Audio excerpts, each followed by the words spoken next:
Good morning, my dear students. Beta, as you know, we are doing chapter number 7 Company Accounts Issue of Share. We have already done part 12.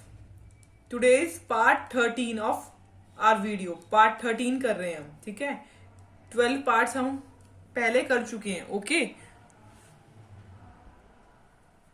Okay बच्चा, ये कौन सा part है? 13 part है, chapter number 7 company accounts issue of share. Okay,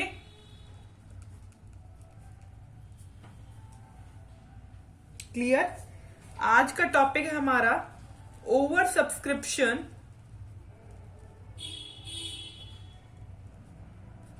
and four feature of shares issued at premium.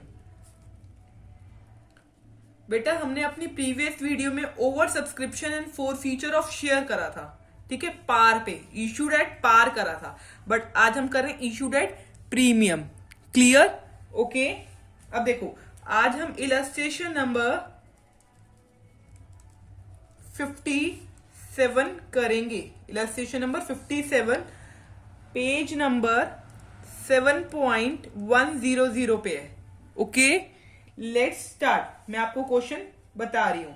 The Delhi cloth mills limited invited application for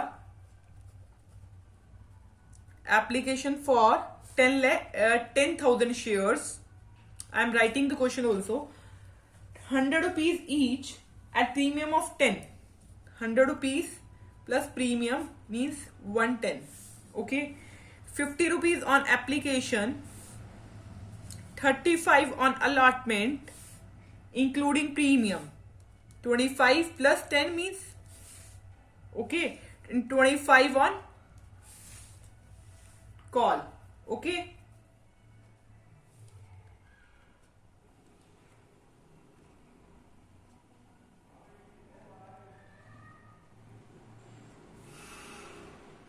Okay, बच्चा.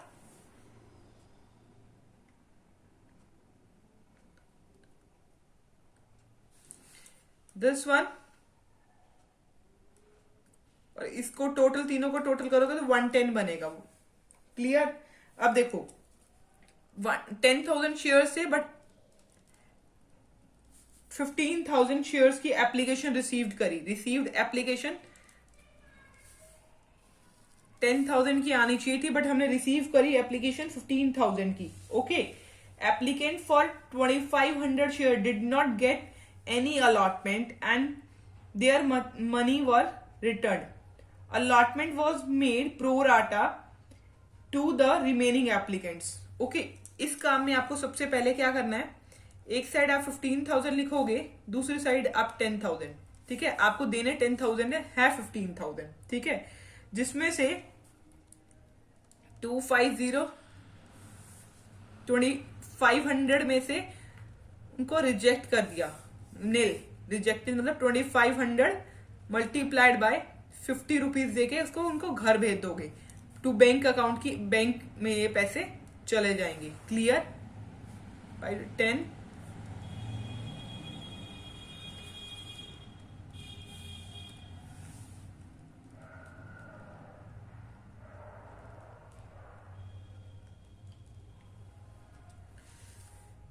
By chance गलत करा है बच्चा, देखो ध्यान से. क्लियर?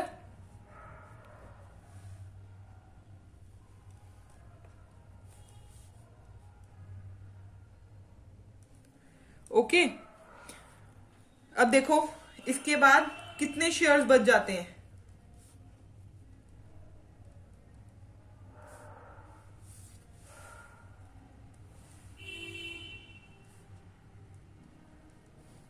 ओके, इसको देना है कितना है? 10,000 मीन्स 10,000 देने.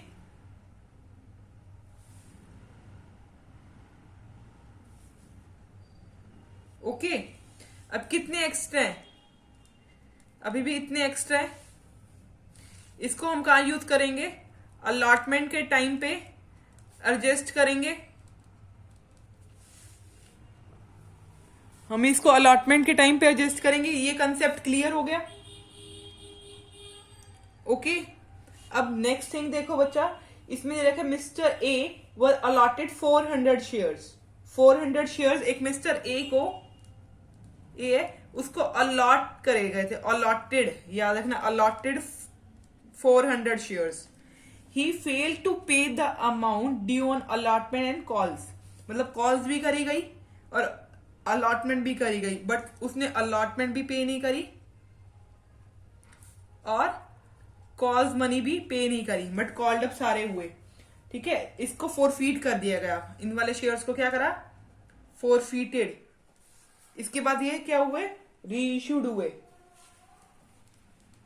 रीइश्यूड हुए 105 पे। ओके। अब यहां थे कितने के?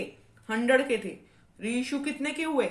105 मीन्स 5 रुपीज प्रीमियम पे। सिक्योरिटीज प्रीमियम रिजर्व में आ जाएंगे।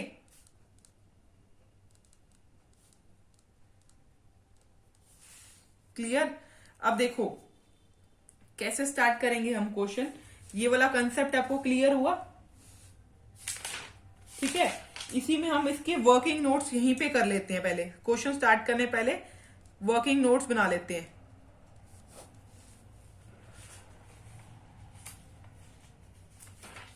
ओके। अब देखो यहां तक आपको समझ आया। उसके बाद ये अलॉटेड वाला केस करना है। मिस्टर ए को अलॉट हुए 400 शेयर्स। ठीक है, और वो किस कैटेगरी से बिलोंग कर रहा है? इस कैटेगरी से बिलोंग कर रहा है। तो अलॉट तो इसको 400 शेयर हुए। क्या इसने अप्लाई 400 के लिए करा था? वो देखते हैं हम। अप्लाइड, इसके ना अलॉटेड शेयर दे रखे हैं, अप्लाइड शेयर निकालने हैं। तो देखो कैसे निकालोगे? अप्लाइड शेयर निकालने। ठीक है, 400। ओके। अप्लाइड कैसे? देखो कैसे अप्लाइड, मतलब अप्लाई तो उसने ज्यादा के लिए करा होगा। अलॉट मतलब मिले कम, तो ज्यादा वाला ऊपर आएगा, नीचे कम वाला आएगा।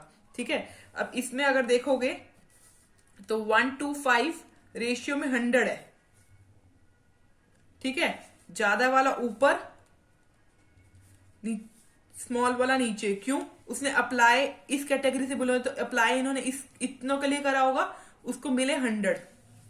ठीक है, ओके। अब देखो कितने शेयर आए हैं?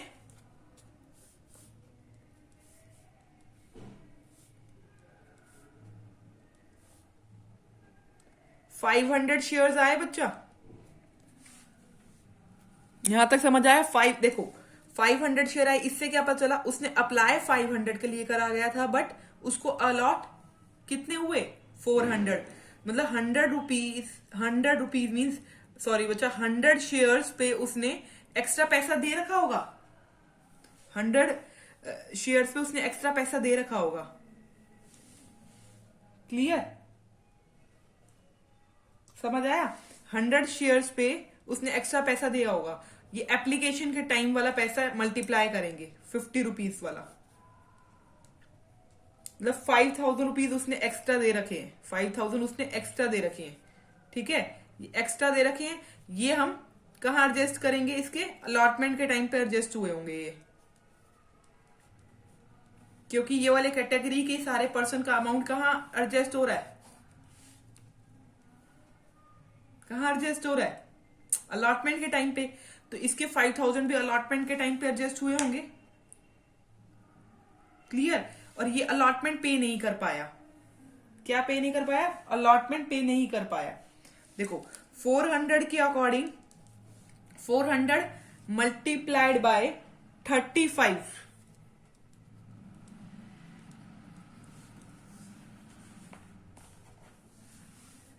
मीन इसको 14,000 रुपीज देने थे।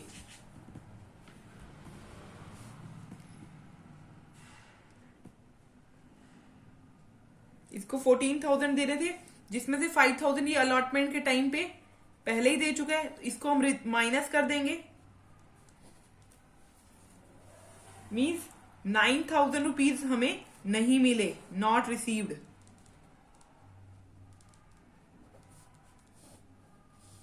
ठीक है, इसके अकॉर्डिंग 9,000 रुपीज रुपीज नहीं मिले, कौन से शेयर होल्डर से, 400 शेयर से। अब हमें अलॉटमेंट की अमाउंट निकालनी है कि अलॉटमेंट में कितना पैसा होना चाहिए, ठीक है। अब देखो 10,000 शेयर्स थे, 35 रुपीज की अलॉटमेंट की बात हो रही है अभी, तो हमें 3,50,000 रुपीज मिलने चाहिए थे। ओके, 3,50,000 रुपीज हमें मिलने चाहिए थे। ओके, बट कुछ अमाउंट हम एडजस्ट करनी थी, हमें कुछ अमाउंट एडजस्ट करनी थी। ये अमाउंट एडजस्ट करनी थी हमने, देखो यहां पर ये अमाउंट एडजस्ट करनी थी। ये तो बैंक वाले टाइम एडजस्ट कर दी, ये अमाउंट हमें एडजस्ट करनी है।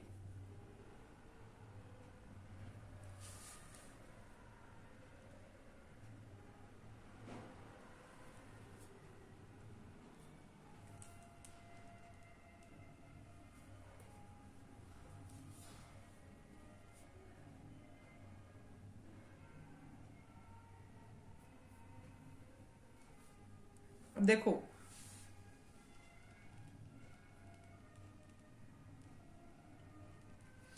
ये 2,500 तो शेयर होल्डर हैं, शेयर होल्डर्स मतलब जिसके पास जो शेयर्स हैं,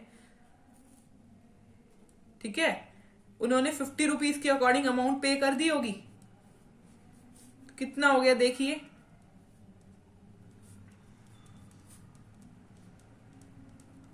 इतनी अमाउंट उन्होंने एक्स्ट्रा पे करी होगी, वो हम डिडक्ट कर दें क्योंकि हमारे पास इतनी आ चुकी है अलॉटमेंट के टाइम की। तो हमारे पास 2,25,000 हमें मिलने चाहिए थे, ये अमाउंट मिलनी चाहिए थी। बट इसमें से भी क्या हुआ, एक शेयर होल्डर 400 शेयर्स वाला, उन्होंने 9,000 रुपीज हमें उसके नहीं मिले, तो 9,000 माइनस कर दो। अब कितनी आएगी, 2,16,000 रुपीज अब है net amount received.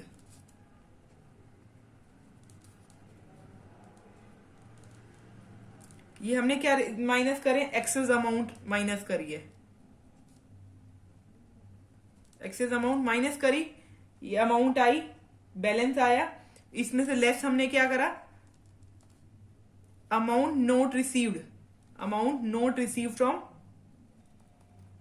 Mister A से जो अमाउंट रिसीव नहीं करी 9,000। क्लियर,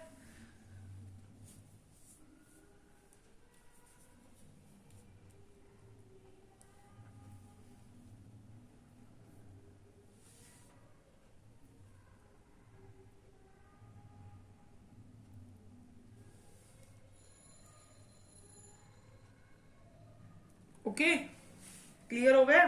अब देखो हम स्टार्ट कर रहे हैं क्वेश्चन करना, लेट्स सी। अब आपको कोई प्रॉब्लम नहीं होगी। Let's start. First entry will be bank account debit, bank account debit to share capital account. Okay, bank account debit to share application account आएगा बच्चा, bank account debit to share application account, ठीक है। इसमें क्या आएगा, amount received on application, amount received on application कितनी amount आएगी,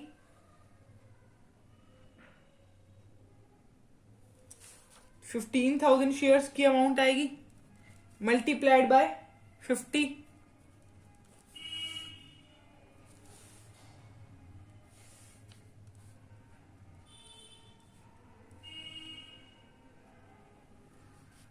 क्या अमाउंट आएगी, 7,50,000।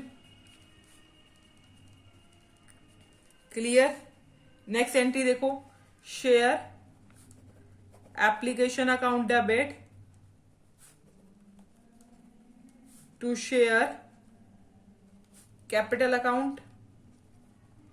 देखो बच्चों, हमने यहां पर शेयर कैपिटल अकाउंट क्यों नहीं लिखा, क्योंकि ये अभी शेयर होल्डर नहीं बने, इन्होंने एप्लीकेशन दी है, एप्लीकेशन की मनी दी है। अब इधर हम इनको शेयर होल्डर बना रहे हैं, एप्लीकेशन की मनी से ले लिया अब हमने। अब ये शेयर कैपिटल अब इस तरफ इधर लिख रहे हैं, इस वजह से क्योंकि इनको हमने अब शेयर होल्डर ये इस टाइम पे बने हैं, ठीक है।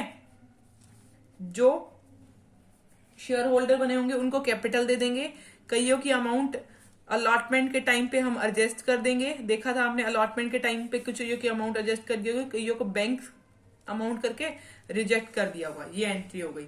यहाँ कैपिटल अकाउंट क्यों नहीं आया? क्योंकि ये अभी शेयर होल्डर नहीं बने, सबने एप्लीकेशन के टाइम पे मनी दी है सारों ने, ठीक है। ओके, देखो अब यहां पर तो 7,50,000 आएगा,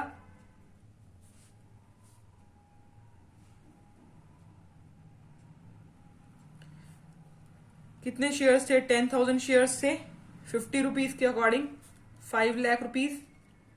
अब मैंने अमाउंट पीछे लिख रखी है, देखो बैंक के अकॉर्डिंग हमारे पास 2500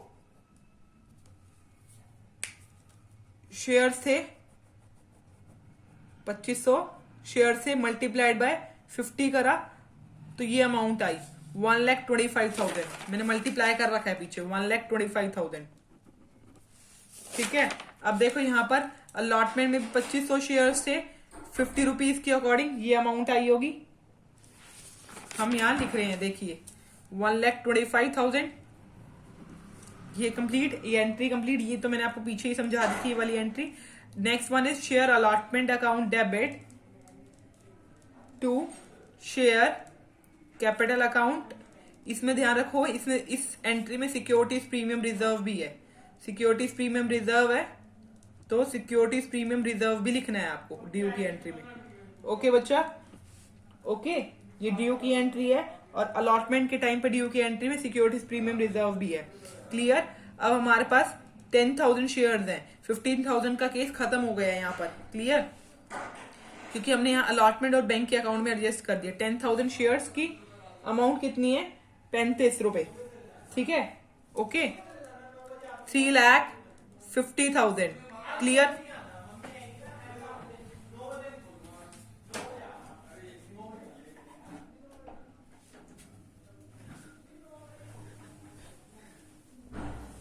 Now 10,000 shares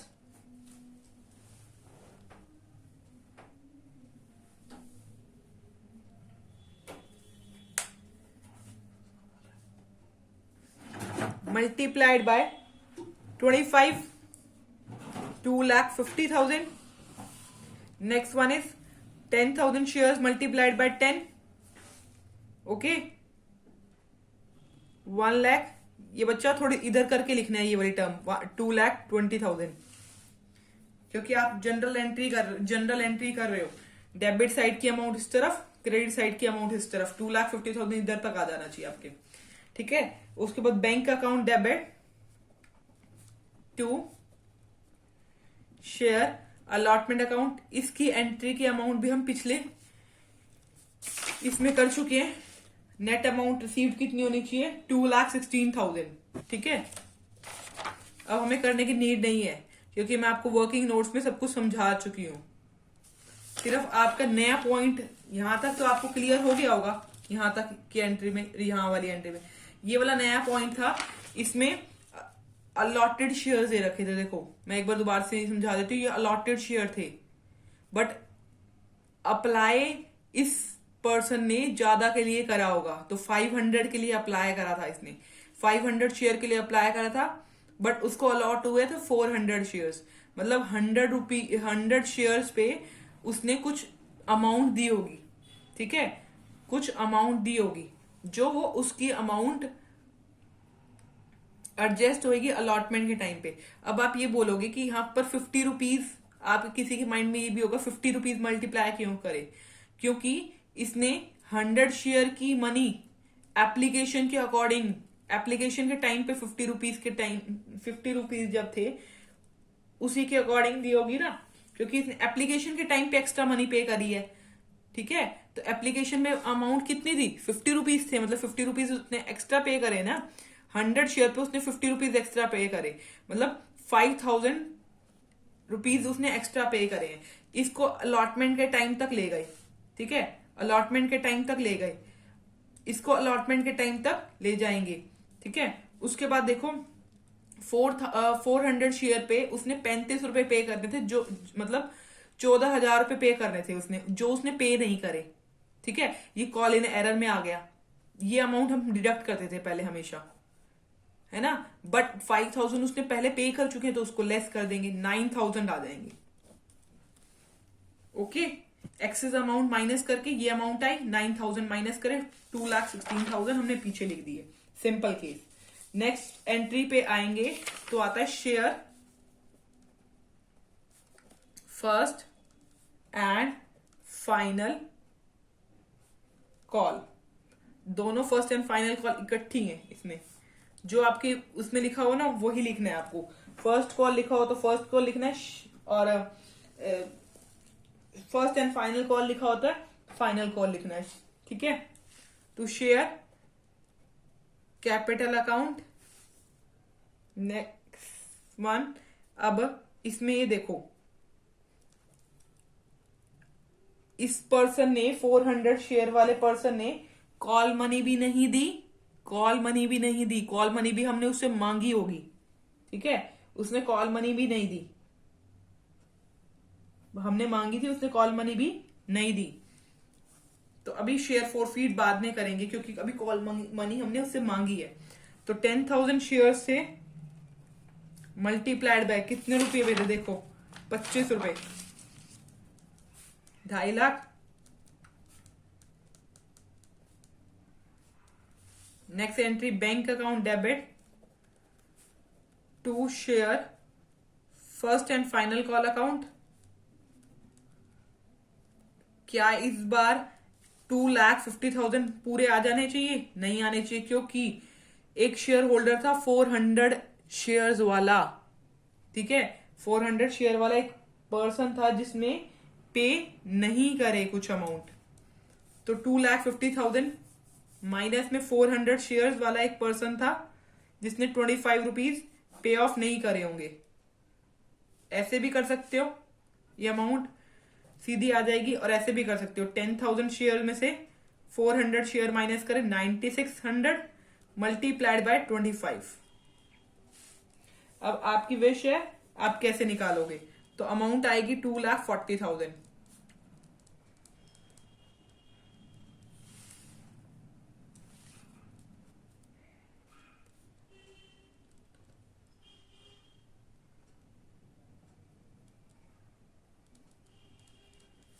आएंगे। तो अब आपकी विषय आप दोनों तरीके से निकाल सकते हो ये। ठीक है, ये अमाउंट क्लियर होगी मेरे अकॉर्डिंग बच्चा। इसके बाद आपको शेयर फॉरफीट करने हैं। देखो, अलॉटमेंट और कॉल मनी मांगी गई थी, उसके बाद शेयर फॉरफीट करके एंट्री करनी है।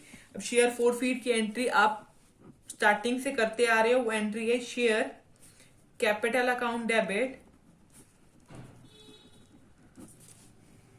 Securities premium reserve. डेबिट क्यों करा अभी मैं आपको दोबारा से बता देती हूं, मैंने पिछली वाली वीडियो में भी बताया था।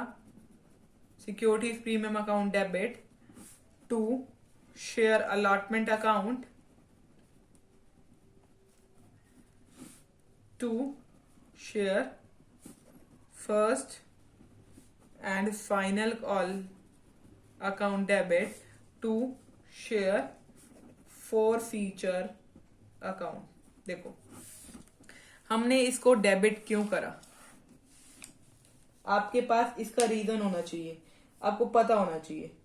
देखो, क्योंकि उसने अलॉटमेंट अमाउंट पे नहीं करी ना उसने अलॉटमेंट अमाउंट, बट हमने अलॉटमेंट के टाइम पे टू सिक्योरिटीज प्रीमियम जो है अकाउंट वो हमने क्रेडिट तो कर दिया, बट उसने अमाउंट पे नहीं करी। तो इसको खत्म करने के लिए, इस चीज को खत्म करने के लिए जो हमने क्रेडिट करा है, इसको हम क्या करेंगे अब डेबिट कर देंगे। इसको हम क्या कर रहे हैं, डेबिट कर देंगे। Okay, clear. अब 400 शेयर्स हैं, कॉल्ड अप, सारी अमाउंट कॉल करी गई है। देखो, एप्लीकेशन, अलॉटमेंट और फर्स्ट कॉल, फाइनल कॉल करी गई है।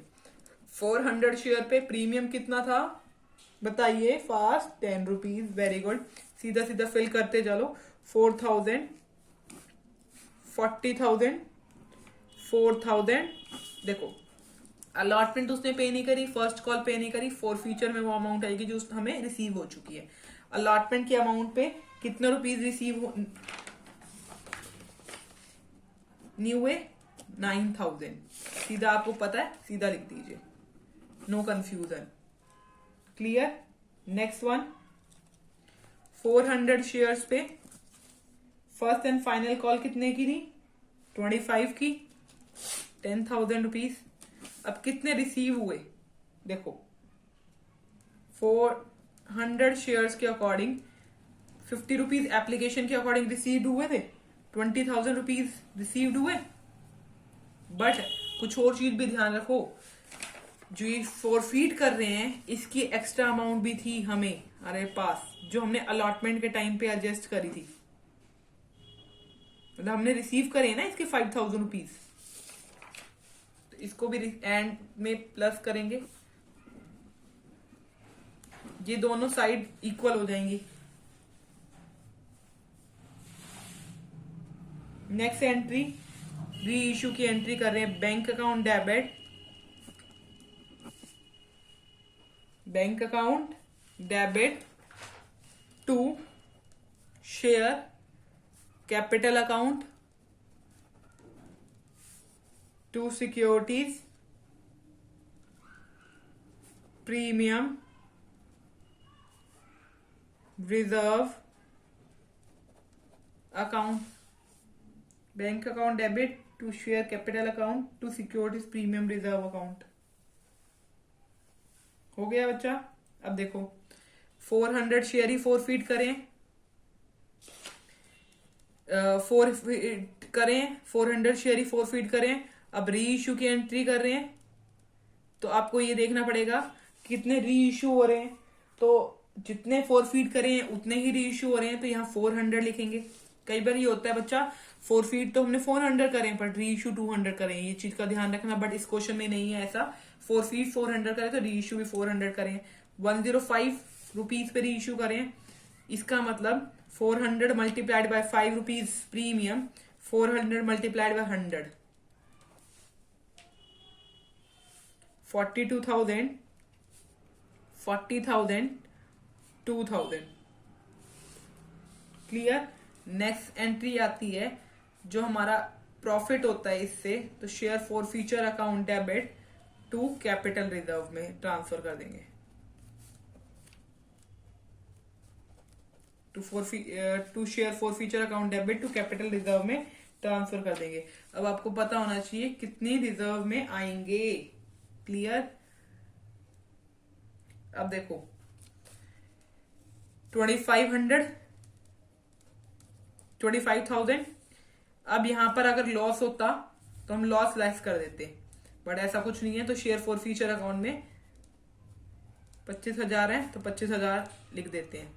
बट आपने पहले वाले क्वेश्चन में देखा होगा 25,000 होता है। री इश्यू के टाइम पे जैसे 200 शेयर्स थे तो 200 की अमाउंट निकालते, 200 के अकॉर्डिंग फॉर फ्यूचर की अमाउंट निकालते, उसमें से लॉस लेस करते, फिर अमाउंट यहाँ आती है। बट ये वाला क्वेश्चन सिंपल था, कोई प्रॉब्लम नहीं आई। ठीक है, अब आपको simply equity and capital account बनाना है। बैलेंस शीट बनाओगे ना इसके बाद क्वेश्चन में, सिर्फ इसमें आपने सिक्योरिटीज प्रीमियम वाली एंट्री देखी है जो यहां पर आई है, यहां पर इसका अमाउंट।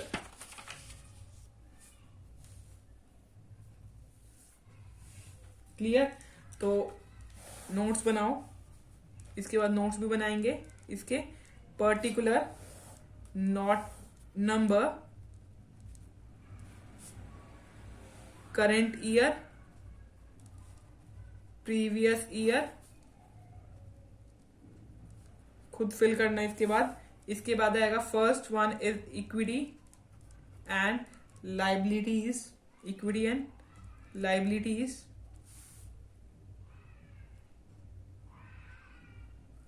ठीक है, इसके बाद आता है share holder fund, share holder fund, share holder fund में आएगा शेयर कैपिटल आता है, बी पार्ट आता है रिजर्व, शेयर होल्डर फंड में share capital and reserve and surplus आता है। सेकेंड वन एसेट आता है, एसेट में करेंट एसेट आती है, करेंट एसेट में हमारे पास कैश एंड कैश इक्विवेलेंट आता है, कैश एंड कैश इक्विवेलेंट। ठीक है, इसके लिए हमें नोट्स बनाने पड़ेंगे। इसके बाद ऑथराइज कैपिटल होती है, इशूड कैपिटल है। ऑथराइज कैपिटल गिवन नहीं है बट आप लिखोगे नोट्स में authorise capital. Second one is issued capital, उसके बाद सब्सक्राइब कैपिटल। इशूड और सब्सक्राइब इस क्वेश्चन में सेम है। ठीक है, एंड फुल्ली पेड अप।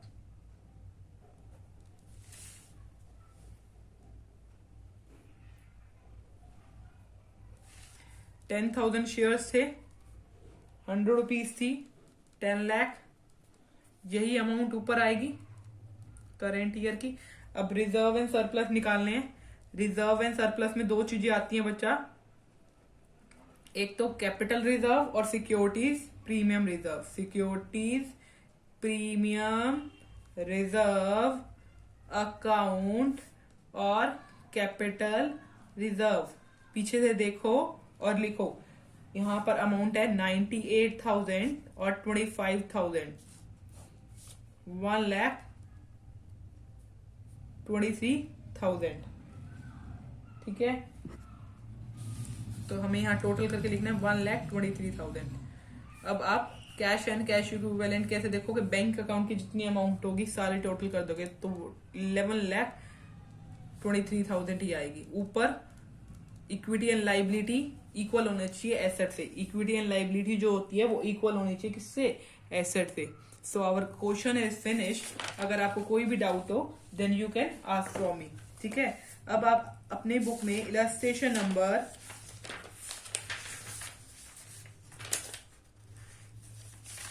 अपने बुक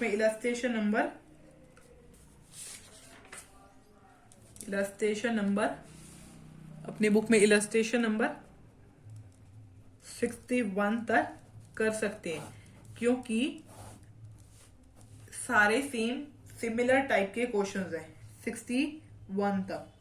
ओके, अगर आपको वहां तक कोई भी डाउट या इशू आता है then you can ask from me. Okay बच्चा, थैंक यू वेरी मच।